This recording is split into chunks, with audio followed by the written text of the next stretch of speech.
พื่อเป็นการกะเกียมความพร้อมให้แก่2เหตุการณ์สำคัญ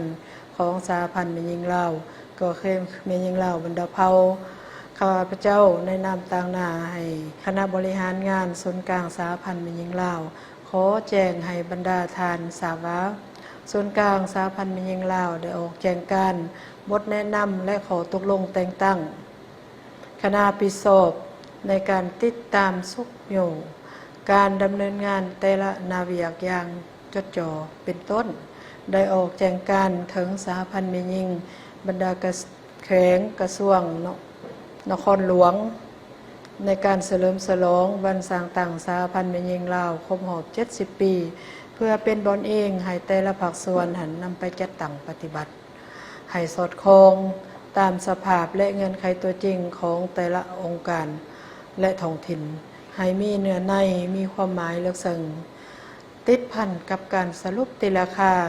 ทบทวนคืนหมากผลการจัดตั้งปฏิบัติแผนพัฒนาแม่หญิงแห่งชาติ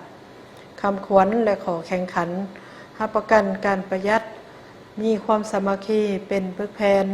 มีความสงบความเป็นระเบียบเรียบร้อยและมีบรรยากาศที่ฟดฝืนมวลซื่นสำหรับการกะเกียมดำเนินกองประชุมใหญ่ผู้แทนแม่หญิงลาวทั่วประเทศครั้งที่9นี้ศูนย์กลางสหพันธ์แม่หญิงลาวได้ออกแจ้งการถึงสหพันธ์แม่หญิงบรรดาแขวงนครหลวงกระทรวงองค์การในการกะเกียมดำเนินกองประชุมใหญ่ขันของตนให้สำเร็จในทั่วประเทศภายในเดือนมิถุนายน2025พร้อมทั้งลงสุกอยู่ติดตามและเข้าร่วมกองประชุมใหญ่สหพันธ์แม่หญิงบรรดาแขวงนครหลวงกระทรวงองค์การมาฮอดปัจจุบันกองประชุมใหญ่บรรดาแขวงและกระทรวงองค์การหันไกลจะสำเร็จแล้วหน้าเวียกที่2กะเกียมเอาบรรดาเนื้อในกองประชุมใหญ่และลงทับทามบุคลากรเพื่อลงสมัครขับเลือกตั้งคณะบริหารงานศูนย์กลางสหพันธ์แม่หญิงลาวสมัยที่เก่าหันซึ่งจะจัดขึ้นใน4จุดคาดว่าจะให้สำเร็จการทาบทามในเดือนกรกฎาคมต้นเดือนสิงหาคม2025นี้ 3. สำหรับอยู่ศูนย์กลางสหพันธ์แม่หญิงลาวได้ออกข้อตกลงแต่งตั้งคณะปิศอบกะเกียมดำเนินกองประชุมใหญ่ซึ่งในนั้นหันได้มอบให้รองประธานแต่ละฐานหันเป็นผู้ชี้นำแต่ละอนุกรรมการเป็นต้นเป็นอนุกรรมการเนื้อในอนุกรรมการกฎระเบียบและบุคลากรอนุกรรมการขบวนการโฆษณาข่าวสารอนุกรรมการบริหารสถานที่และป้องกันศาสตร์ป้องกันความสงบและอนุกรรมการงบประมาณและพิธีการภายหลังออกข้อตกลงแล้วก็ได้มีการติดตามเป็นแต่ละระยะซึ่งมาฮอดปัจจุบันนั้นแต่ละอนุกรรมการก็ได้สุนเขียววางแผนขาดคะเนความต้องการสร้างแผนดำเนินงานประสานงานหาหน่วยงานและภาคส่วนต่างๆในการกะเกียมเงื่อนไขความสะดวกกะเกียมความพร้อมแต่ละด่านให้แก่กองประชุมสิ่งสำคัญแม่นแต่ละอนุกรรมการนั้นได้หีบห่อเก็บกำข้อมูลสรุปตีราคาผลสำเร็จของการจัดตั้งปฏิพันธ์ขยายมติกองประชุมใหญ่ในแต่ละขงเขตโดยเฉพาะเป็นแนวทางนโยบายของพรรครัฐ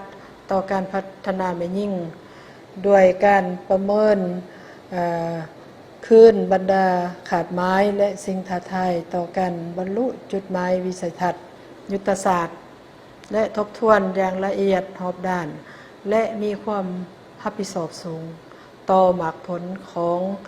การบรรลุแผนพัฒนาแม่หญิงแห่งชาติการพัฒนาแม่หญิงที่ติดพันกับการพัฒนาประเทศชาติและการสร้างแม่หญิง 3D ที่กองประชุมใหญ่ได้วางไว้เพื่อจะเป็นบอนอิงให้ในการวางทิศทางแผนการสำหรับการพัฒนาแม่หญิงในอีก5 ปีต่อหน้านอกจากนั้นทุกหัวหน่วยหักฐานได้พ่วมเร่งท่วงสร้างความเข้มแข็งให้แก่กงจักรการจัดตั้งติดพันกับทิศ3 สั่งและการหันเปลี่ยนอย่างแข็งแรงเลิกซึ้งในขอดเวียกพนักงานเคียงคู่กับการปฏิบัติคำขวัญขอแข่งขัน